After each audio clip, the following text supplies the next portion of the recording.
হ্যাঁ, এখন আমি যেই সাইডটা দাঁড়িয়ে আছি এটা একটা পুকুর, বুঝছো? পুকুর ছিল ওই যে মসজিদের পাশে। এখানে মাছরাঙ্গার গাড়িগুলো করে পার্কিং করে, মাছরাঙ্গার পার্কিং লট বানাইছে। আর এই পাশে মসজিদের এই পাশে একটা জেনারেটর বসাচ্ছে ওই তোমার গিয়ে মাছরাঙ্গার।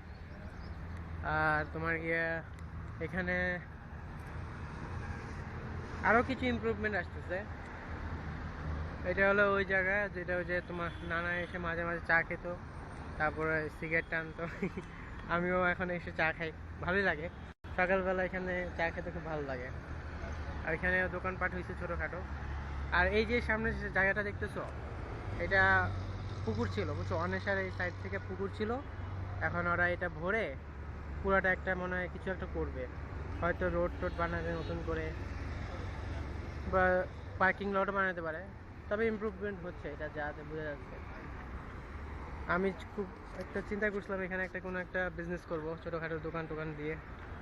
হ্যাঁ, ওই যে গ্যাস বাইক, এটা হলো ওখানে দোকানে বসে আছে, ভালো লাগতেছে, খারাপ না। মোটা গাড়ি দেখছো না? এই যে দেখো আমাদের বাসা, অ্যাপার্টমেন্ট, সুন্দরই লাগে না? মানুষজন চলতেছে কোনো রকম।